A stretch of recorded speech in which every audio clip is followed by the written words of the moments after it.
tema da nossa mensagem é o sermão que abalou os hebreus, que impactou aos hebreus. Diz assim a palavra do Senhor. Capítulo 2 de Hebreus, verso 1. Portanto, convém-nos atentar com mais diligência para as coisas que já temos ouvido, para que em tempo algum nos desviemos delas. E viemos aqui, Senhor, porque Tu és o Deus das nossas vidas. Esta é a nossa fé. Cremos num Deus vivo.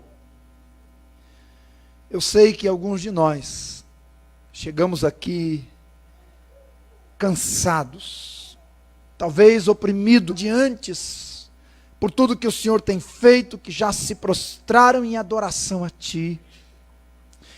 Alguns outros, Senhor, vieram porque entenderam que realmente na casa do Senhor há o pão que alimenta a alma. Mas pode ser que alguém veio aguilhoado, e nós oramos por cada um que aqui está. Que a palavra do Senhor, que não volta vazia, ó Senhor, que ela ache os nossos corações, que ela ache cada um de nós, que ela opere em nossas vidas, que ela trate com aqueles receptores hebreus, cause também em nós, de tal maneira que nenhum daqueles que aqui adentraram deixem este lugar sem serem movidos. Abençoe-nos muitíssimo, ó Deus, muitíssimo. Derrama do Teu Espírito pela Tua palavra nesta noite. Que o Espírito Santo do Senhor pegue esta palavra que é viva, que é uma espada de dois gumes, e que ela penetre profundamente. Que o Senhor convença, que o Senhor transforme cada um aqui conforme a vontade e a necessidade de suas vidas e o desejo do Senhor. Tome também este mísero homem, vaso de barro, que sem o Senhor não passa de um trapo. Tome este agora, esconda-o atrás da cruz, de tal modo que apenas Jesus Cristo seja hoje à noite glorificado. Nós oramos no nome dele. Amém. Uma das verdades mais comuns encontradas é que a verdade bíblica, a verdade santa, a verdade eterna, ela impacta a vida daquele que ouve sinceramente. Eu tinha 17 anos e era um praticante da religião romana. E uma tarde de domingo, eu me preparava como um bom religioso, uma festa denominada Coroação de Nossa Senhora. Era hábito, já há 17 anos fazia aquilo. Quando eu estava me arrumando, o meu irmão entrou no local do quarto onde eu estava me arrumando. Meu irmão já era convertido, pouco tempo, 6 meses. Mas ele me olhou e disse assim: por que você está se arrumando desse jeito? E eu disse assim: é porque eu vou na celebração, uma verdade, sinceramente. Eu digo: diga. Ele falou assim: você conhece 1 Coríntios 10 e Deuteronômio 32? Eu digo: não. O que é que diz lá? Ele disse, olhando nos meus olhos, por trás da adoração de ídolos estão os demônios. Portanto, você vai adorá-los. Irmãos, minhas pernas bambearam, tremeram mesmo. Eu olhei para ele e disse assim: fica na sua. Uns milhares de pensamentos passaram momentaneamente.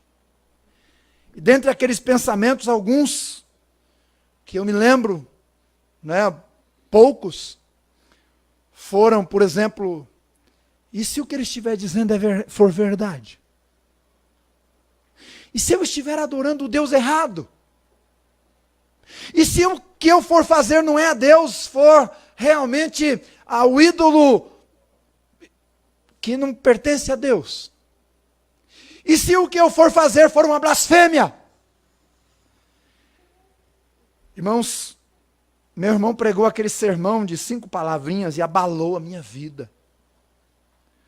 Dali em diante, eu comecei a ouvir a palavra de Deus com mais atenção, sem que ele percebesse, porque eu era o mais velho. Palavras abalaram a minha vida, até porque ele citou os textos bíblicos.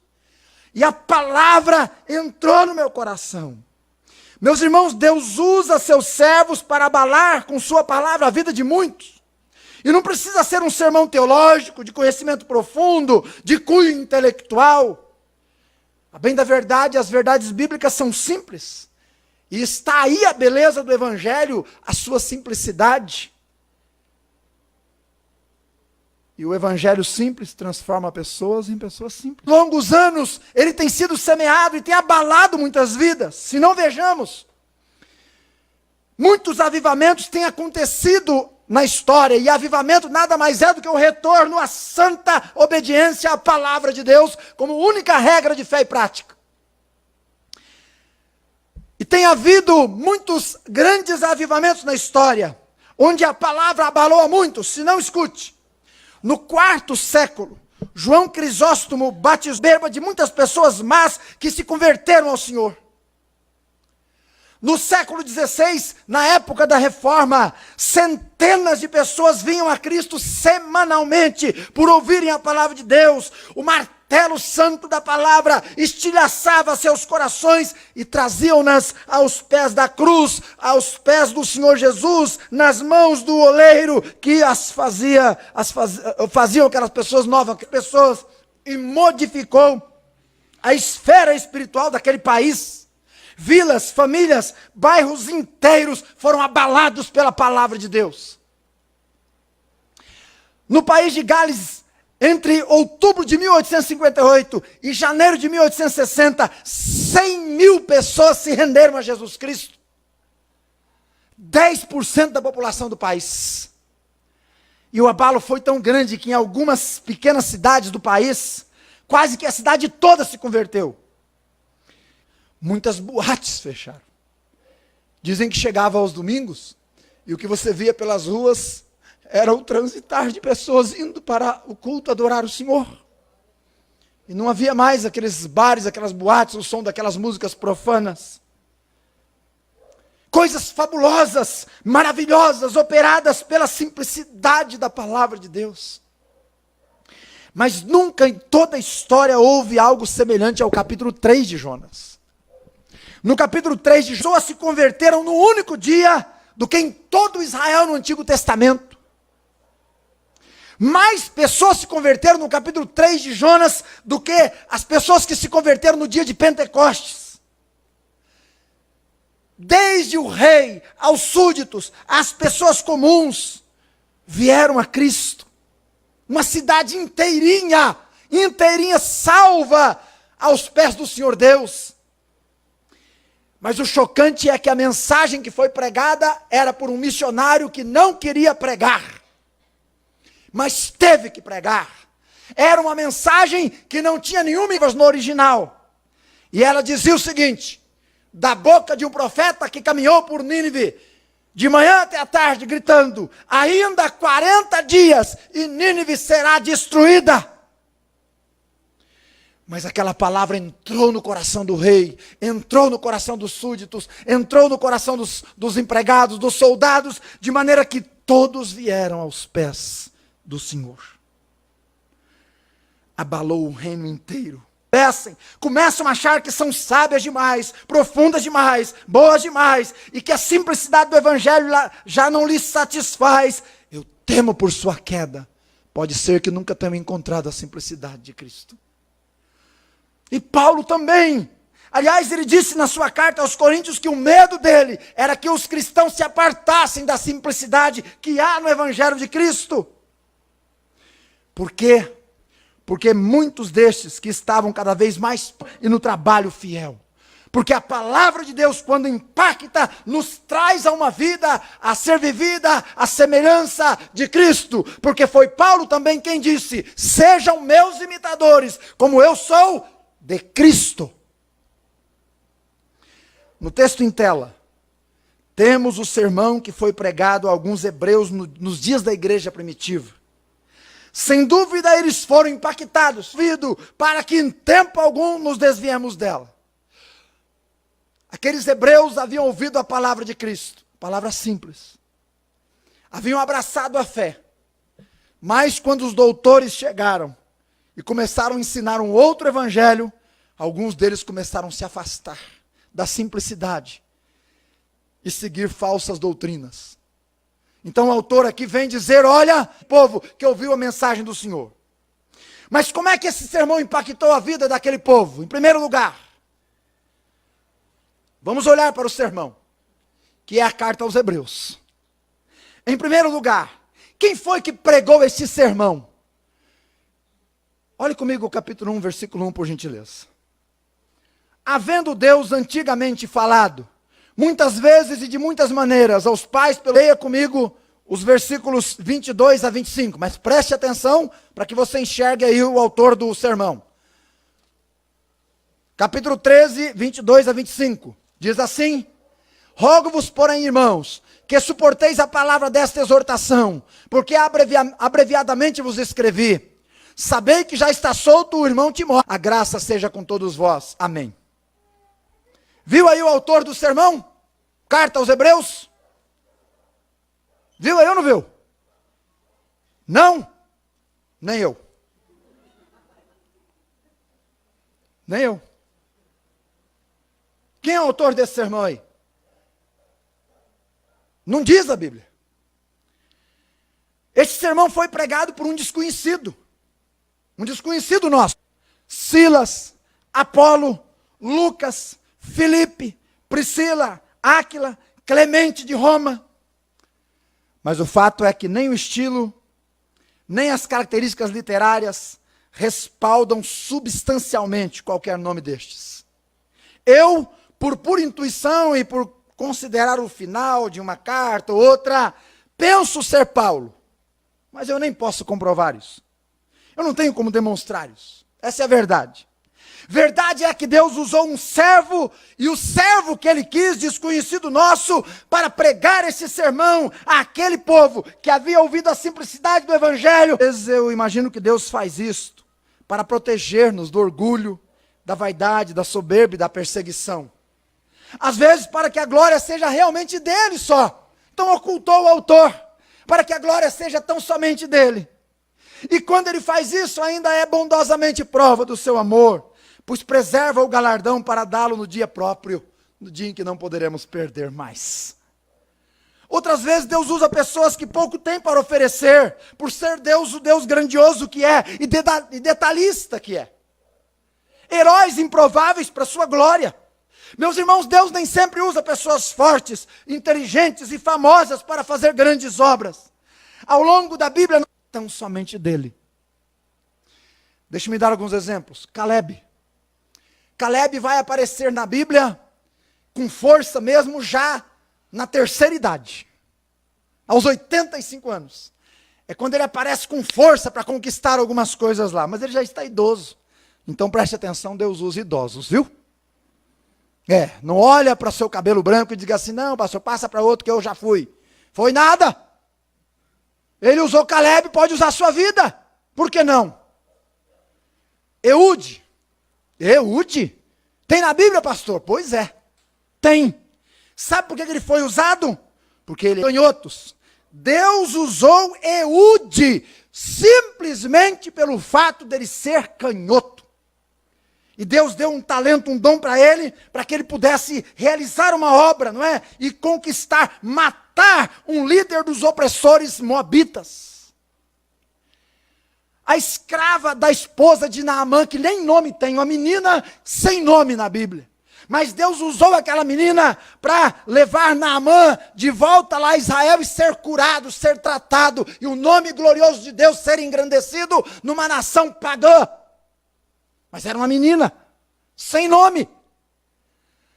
Amós é o autor de um dos livros do Antigo Testamento, um profeta menor. Mas Deus usou ele porque ele era um boiadeiro. E Deus usa boiadeiros, pessoas simples. Ele nem se considerava um profeta de Deus, mas Deus usou por ser um profeta corajoso, que não teve medo de denunciar os abusos e chamar o povo ao arrependimento. Tiago, irmão de Jesus, que nem creu em Jesus antes da ressurreição. Até mesmo os próprios irmãos de Jesus, diz a Bíblia, não davam crédito a ele, achavam que ele não batia muito bem. Até que ele ressuscitou. Mas depois Tiago se tornou um pregador. Pedro crente. O que o senhor falou, pastor? É isso que você ouviu. Pedro crente. Conhece o homem ou não? Pedro crente. Alguém conhece o Pedro crente aqui? Conhece, Júnior? O Júnior conhece. Pedro crente, irmãos, um missionário que trabalhou desde que foi convertido no interior do Amazonas. Nunca foi reconhecido nacionalmente. Nunca escreveu um livro. Nunca pregou um sermão para uma multidão. Aliás, seus sermões sempre simples e práticos. Mas o Pedro crente, fundou diversas pequenas igrejas nas comunidades do interior do Amazonas e Pará. Foi exímio discipulador. Trabalhou nos rios Marau, Urupadi, Larreirinha e Parintins. No estado do Pará, trabalhou ainda com quilombolas, no rio Trombetas e no rio Cuminá. Eu nunca conheci o Pedro crente, pessoalmente. Mas eu li um pouquinho sobre ele. E eu não conheci. Mas talvez ele seja um homem muito conhecido no céu. Mais do que eu posso imaginar. Pelo simples trabalho de ter uma vida completamente... Um herói da fé, um homem que entregou a sua vida para fazer a obra do Senhor. Não importa se não somos conhecidos dos homens. O que importa mesmo é sermos conhecidos e servirmos fielmente ao grande Deus. Isso basta. Quem é que pregou o sermão que abalou os hebreus? Eu não sei. E que importa? Importa que Deus... O que importa é que Deus saiba. Porque é a Ele. E é dele que um dia você receberá o galardão. Segundo lugar, qual é o conteúdo deste sermão? O conteúdo é tríplice. O conteúdo é tríplice. Primeiro, a primeira parte e a maior é a gloriosa pessoa e obra de Cristo. Perfeito, completo e maravilhoso, que cumpre o tabernáculo, que cumpre os sacrifícios, que cumpre todo o ritualismo do Antigo Testamento. Lê Hebreus. Você quer entender Levíticos? Lê Hebreus. Você quer aprofundar-se na teologia de Cristo? Lê Hebreus. Ele fala da gloriosa pessoa de Cristo. Alguém já disse que se retirarmos o nome de Jesus da Bíblia, não sobra nem a capa. E é completamente verdade no que diz respeito ao livro de Hebreus. Se você tirar o nome dele, não sobra nada desse livro. Você já teve a bênção de encontrar-se pessoalmente e pela fé com o glorioso Salvador Jesus Cristo? Um Salvador e do Salvador, e ele se apresentou e salvou você. Você já teve esse encontro com Jesus? Meu querido, somente os que com ele aqui se encontram com ele viverão no céu. Somente estes. Porque ele é o caminho, ele é a verdade, ele é a vida. Ele é o caminho que nos conduz a Deus. Ele é a verdade que sacia nossa mente, inspira a nossa conduta e guia os nossos passos. Ele é a vida que recebemos e que devemos ser e viver por toda a eternidade. É isto que o pregador de Hebreus mostra. Se não vejamos, o capítulo 1 fundamenta esta verdade. Ele nos apresenta a Cristo como o glorioso. Ou seja, herdeiro de todas as coisas, verso 3. Criador, verso 2. O resplendor da glória, versículo 3. O Senhor exaltado, versículo 3. Dos versos 4 até o capítulo 2, O texto mostra que ele é superior à criação dos anjos e todos os anjos são convidados e convocados a se prostrarem diante dele e o adorarem. Nos capítulos 3 e 4, ele é demonstrado como superior ao maior líder que Israel já teve, que é Moisés. Então é dito que Jesus é maior do que Moisés. Nos capítulos 6 e 7, Cristo é demonstrado como superior aos sumos sacerdotes do Antigo Testamento. É-nos apresentado como um tipo de Cristo, e Cristo é demonstrado como superior a Melquisedeque. No capítulo 8, 9 e 10 até o versículo 19, ele é apresentado como um sacrifício final, superior e completo, consumando em si, cumprindo em si, de nos substituir, capaz de receber todos os nossos pecados, capaz de nos justificar, capaz de outorgar-nos o seu perdão eterno. Os puritanos, quando olhavam para Hebreus, e quando liam Hebreus, diziam assim: ó bendito e glorioso, caixo da nossa maldição, para nos conceder suas bênçãos, que suportou o pior castigo resultante daquela ira que merecíamos para nos conferir a graça que ele havia adquirido. O pecado, terrível pecado em nós, do qual ele estava livre, foi por sentença divina transferido para ele, transferida para nós, como se fôssemos inocentes. Ó glorioso Jesus, que foi feito pecado, como se tivesse cometido todos os pecados dos homens, e nós nele fomos feitos justiça, como se não tivéssemos cometido pecado algum. Ó glorioso Jesus, a ti, Jesus, tão somente a ti nos prostramos. Quando eles liam Hebreus, é assim que eles agiam, pensando na gloriosa pessoa de Jesus. E nós como reagiremos? Eu quero convidar a dobrar-se completamente, a quietar-se como as estrelas diante do nascer do sol, por reconhecer que a sua glória é imbatível, incomparável. Eu te convido a se prostrar e adorar e reverenciar o Senhor Jesus glorioso, santo e maravilhoso Deus. Perseverante e conclusiva dos servos de Cristo. Capítulo 10 até o capítulo 12, versículo 3. Meus irmãos, nesse trecho do sermão, somos esclarecidos sobre a verdadeira fé. A verdadeira fé. Esta fé é mais que um mero acreditar. Sim, mas é uma fé que, enxergando o novo e vivo caminho, você já enxergou o novo e vivo caminho? Enxergou também seu pecado e sua miséria? É uma fé que apropriou-se do sangue que limpa e purifica de todo pecado com confiança. É uma fé que confessou e não negou, confessou a Jesus como Salvador, que introduz-nos no santuário do Altíssimo. Esta é a fé que é conteúdo deste sermão de Hebreus. Fé que é mais que um mero acreditar, mas que se entrega completamente. O passado, se não vejamos, Abel manifestou a fé verdadeira, que adorava a Deus do jeito de Deus. Preste atenção, fé verdadeira que adorava a Deus do jeito de Deus. Enoque, mesmo sem saber por onde ia. Abraão e Sara, com a fé que entregava aquilo que é o mais precioso, próprio filho. Isaac, com a fé que dignifica, esperando o tempo de Deus agir. Zé, que com a fé verdadeira animava quando o desânimo batia a porta. Os patriarcas que com a fé verdadeira peregrinaram sem saber, ou sabendo que a nossa cidade realmente está no céu. Os pais de Moisés com a fé que contagiou outros. Moisés que abriu mão dos prazeres pela fé, abriu mão dos prazeres terrenos por contemplar guerra às vezes quando se precipita. Os mártires e a fé que custa, e às vezes dores, desprezos, afrontas e mortes. Sadraque, Mesaque e Abdinego, e a fé que vai para a fornalha, por não negar o nome do Senhor. A fé de outros outros anônimos, tentados, mortos ao fio da espada, que andaram vestidos de peles de animais, desamparados, aflitos e maltratados.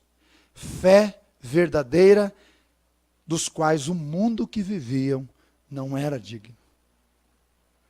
Fé que é verdadeira, mais que um mero acreditar. Meus irmãos, é a fé que insiste, persiste, que cai, que levanta-se, que chora, que lamenta. Fé que não chuta o balde. Fé que apega-se em Deus quando o desespero bate a porta. Fé que diz, ainda que Ele me mate, nele eu confiarei. Fé verdadeira. Terceiro conteúdo do sermão, a novidade de vida vivida pelos que seguem o Senhor. É uma ordem lógica. Não sei se você já pegou o ponto aí. Os que contemplam o glorioso Cristo passam a ter uma fé verdadeira, que é vista na sua maneira de viver. Certo? Este é o conteúdo de Hebreus. Que considera-se o que Cristo fez e suporta as lutas da caminhada, diz o capítulo 12. Vida nova que levanta-se como que de um vale de ossos secos e caminha por caminhos direitos agora. Fé que não alimenta amarguras no coração, diz o capítulo 12. Nova vida que chega-se e anda-se com o Deus dos relâmpagos e trovões, o Deus do Monte Sião e com a universal assembleia dos crentes. Diz o capítulo 12, verso 19. Vida nova que pratica o amor fraternal. Vida tem dado, capítulo 13. Vida nova que confessa o Senhor como ajudador fiel, capítulo 13, versículo 6. Vida nova que se consagra à oração por aqueles que são líderes das nossas almas. Vida nova que lábios, um novo louvor, um novo cântico, que é fruto de lábios que confessam o nome do Senhor. Novidade de vida, nova maneira de viver. Este é o conteúdo do sermão. A gloriosa pessoa de Cristo, a fé verdadeira e a nova vida que reina, que está presente na vida daquele que crê. Eu não posso deixar de perguntar para você. Você consegue se encaixar nesses três? Quem anda ao seu redor, olha para você claramente para mim e diz assim, tem alguém diferente governando esse coração. Essa pessoa ama Jesus. Que homem de fé, que mulher de fé. E quiçá alguém possa olhar para você e dizer, olha, essa pessoa, o mundo não é digno da presença dela. Ela vive na terra como se estivesse no céu. Ela anda com o Senhor cada momento, cada instante. Quiçá as pessoas possam olhar para nós e enxergar o caráter da exortação aos hebreus deste sermão. Meus irmãos, é dito nos evangelhos que tudo aquilo que foi escrito para o nosso ensino foi escrito para que pela consolação e conhecimento das Escrituras nós tenhamos esperança. O autor queria que seus ouvintes voltassem à simplicidade do evangelho e da fé. Preste atenção, eu estou repetindo essa frase várias vezes no sermão. A simplicidade da fé. Onde a gente considera os outros, onde a gente ora pelos outros, onde a gente estende a mão, onde a gente chega e cumprimenta desde o doutor até o lavador. Vida simples. Então Deus, o supremo autor, usou o autor desconhecido para exortar aqueles irmãos ali. Observe, algumas dessas exortações, preste atenção, não tem como ser um crente Raimundo. Desculpe o Raimundo usar o seu nome aí, tá bom? Mas é um chavão que o pessoal usa e eu vou fazer posse dele neste momento. Que é aquela ideia de um pé na igreja e um pé no mundo. Quando eu era criança, irmãos, eu fazia umas artes. Não era aquela arte de pintar quadro, não, era arte mesmo. E uma delas era pegar borboletas, catar uma linha e amarrar na cauda de uma, né? E na cauda de outra. E daí soltava as duas para ver elas se matarem. Aí ficava medindo, vamos ver quem é que tem mais força, vamos ver quem morre primeiro. Vamos ver quem mata a outra primeiro. Era essa bobagem que a gente fazia. E sempre uma acabava levando, a mais forte levava a mais fraca mesmo, que acabava morrendo, né? É assim. Os dois caminhos. Então o autor de Hebreus está dizendo, não dá, gente. Permaneçamos na verdade fielmente e sigamos o caminho do Senhor. Caso contrário, é morte, é destruição. Segunda exortação: tenha em alta consideração a Jesus em sua vida. Em alta consideração. É o capítulo 3, versículo de número 1. E eu vou ler esse versículo, que diz: pelo que, irmãos santos, participantes da vocação celestial, considerai a Jesus, apóstolo e sumo sacerdote da nossa confissão. Considerai a Jesus. Você já ouviu aquela expressão, tem aquela pessoa em alta consideração? Então, considerar a Jesus é crer em tudo que ele disse e obedecer tudo que ele manda. O resto é lorota. Não me diga que você considera Jesus se não lhe obedece. Não me diga que você considera Jesus se você não ama. Não me diga que você considera Jesus se não fala dele. Não me diga que você considera Jesus se ele não vive na sua vida. É mentira. Considerar a Jesus é crer no que ele disse e obedecer tudo o que ele mandou. E esta é a nossa fé. É assim que eu creio. E é assim que eu quero viver. Porque essa é a vida que vale a pena. Terceira exortação do livro de Hebreus: vivam a vida de temor, ao ponto de buscar uma vida sem pecado. Quando eu era bem jovenzinho, assim, na fé, um dia eu perguntei para um pastor assim: pastor, conversando com ele, né? O senhor acha que é possível passar um dia sem pecar? E eu estava certo, porque queria endossar uns pecadinhos de estimação que eu tinha. Queria dizer assim: não, irmão, a gente não tem como, né? Um dia sem pecar é impossível. Caí do cavalo. Ele olhou bem para mim, dentro dos meus olhos: santo e sem pecado, o Senhor te dará forças para isso. Meus irmãos, o livro do profeta Daniel tem 12 capítulos. O profeta Daniel viveu dentro da Babilônia. O profeta Daniel viveu no mundo perdido. Mas ele tinha um hábito de vida com Deus e orava pelo menos 3 vezes ao dia. E é muito interessante que quando a gente lê do capítulo 1, versículo 1 até o capítulo 12, o último versículo, nenhum pecado é registrado de Daniel. Eu não estou dizendo que ele não pecou, mas eu estou te dizendo que Deus ocultou. De tantos ele revelou, mas de Daniel não. Por que será?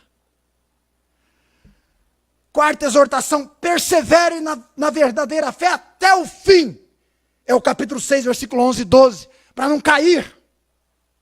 Quando eu converti, eu ganhei uma Bíblia. E tinha escrito na Bíblia, bem na capa assim, ó. Nunca esqueci, tem essa Bíblia até hoje. Estava escrito assim, ó: ou o pecado te afastará deste livro, ou este livro te afastará do pecado. Meus irmãos, depois de quase 30 anos de crente, eu estou plenamente certo de que quem escreveu aquilo tinha razão. Tinha razão. Ou perseveramos na fé verdadeira até o fim, ou caímos, nos afastamos. Mais uma exortação, ele diz: guarde firmemente a fé sem vacilar. É o capítulo 10, versículo 23. Guarde sem vacilar, sem titubear, sem pensar mais ou menos. Não, tenha convicção, tenha clareza, tenha certeza do que você crê. Eu tenho visto nesses anos de ministério alguns irmãos chegarem na glória primeiro. Depois nós vamos ter uma conversa quando chegar lá. Alguns me inspiraram muito. Meus irmãos, nosso irmão Lázaro viveu seus últimos dias sozinho numa casinha aqui no Guanabara. Mas sabe, um dos homens que, naquele período em que viveu aqui, já idoso, bem de idade mesmo. Eu fui com o Roberto algumas vezes visitar ele. Era uma das pessoas que de vez em quando me ligava para perguntar se eu estava bem. Pastor, o senhor está bem? Eu quero dizer que estou orando pelo senhor. E aquele homem foi crente, irmãos, até o último suspiro. Fiel até a morte, porque guardou a fé sem vacilar. E morava sozinho, já de idade. Mais uma exortação, ele diz: tema o juiz vindouro, vivendo dignamente. Capítulo 10, versículo 26 e 27. Ele diz um pouco mais: cultive dia após dia esse temor do juiz vindouro. Meus irmãos, as pessoas estão vivendo como se Deus não existisse, como se não houvesse julgamento, como se o dia de Deus não vai chegar. Ah, que tolice! Ah, que tolice! O dia do Senhor está perto, diz a palavra, muito perto, e há milhares no vale da decisão. Mantenha os olhos no autor e consumador da fé, diz o livro de Hebreus. Lute sem vacilar contra o pecado, resistindo até o sangue, diz o capítulo 12. Cumpra voluntariamente seus deveres sociais, como um soldado de Cristo até o final. E foi isto que aqueles irmãos hebreus ouviram, porque estavam se afastando da simplicidade. E muitos deles retornaram à fé, impactados pela verdade do Senhor. Termino. Assim como foi impactante aos hebreus estas verdades. Se você ainda não é crente, creia. Se você já é crente, santifique-se. Se você já é santificado, santifique-se mais. Se você espera o Senhor, ore mais pela vinda do Senhor. Se você já prega, pregue mais. Que Ele impacte-nos, irmãos. Que Ele impacte-nos. Ele ame-o de todo o seu coração. Que Ele nos impacte ao ponto de perseguirmos dia após dia uma vida de fé crescente. Que você queira crescer, queira ser melhor um cristão. Que tenhamos coragem e enxerguemos a necessidade de orar como feito ainda. Será que nosso nome entraria lá? Hein? Será que entraria? Ai, que Deus nos ajude.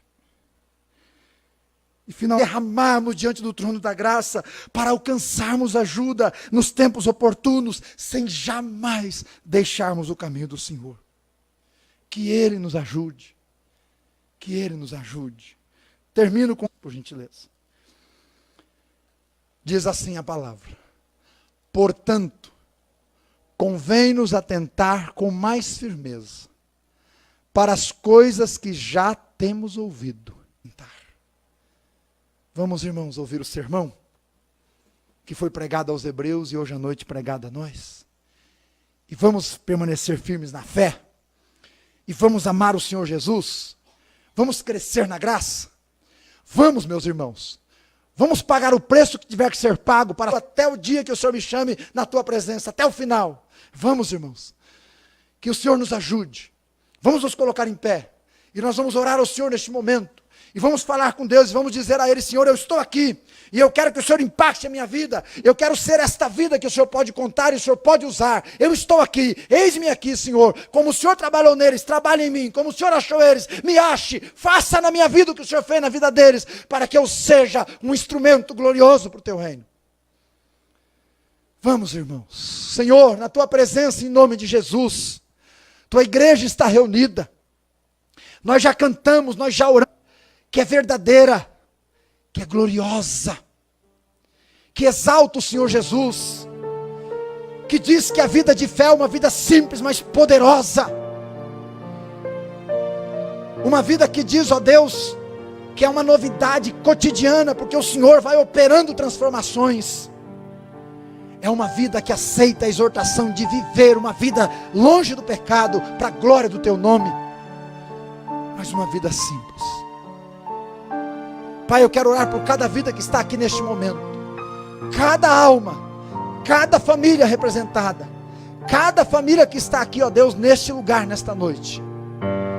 E eu quero clamar para que a tua palavra, que é viva, penetre nos corações que agora a ouviram, e que o Espírito do Santo, pessoas sejam hoje à noite quebrantadas aos pés de Jesus e salvas, que pessoas sejam santificadas na sua maneira de viver, quiçá casamentos sejam restaurados pelo glorioso nome de Jesus, quiçá jovens sejam consagrados a uma vida pura, a um namoro puro, a um casamento puro futuramente, quiçá o Senhor levante jovens, homens e mulheres, servos e servas, para viverem dignamente do nome do Senhor e glorificarem ao Senhor de todo o coração.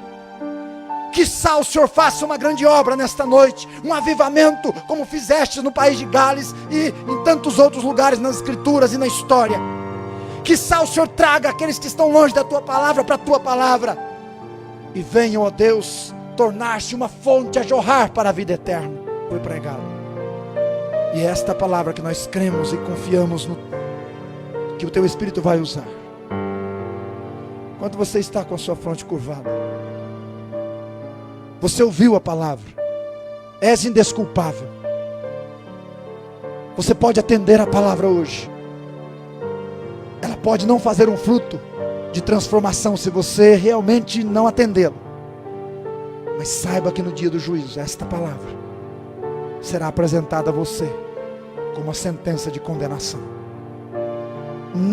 Se você já creu, então obedeça de todo o seu coração, de todo o seu ser, com todas as tuas forças. Pai, obrigado. Obrigado. Que o Senhor seja louvado em nome de Jesus. Amém. Quando o Senhor Jesus chamou meu coração, não fez um convite descuidado ou impensado. Não quis apenas ser gentil ou educado, mas deixou claro que havia algo importante a ser feito. Quando o Senhor Jesus chamou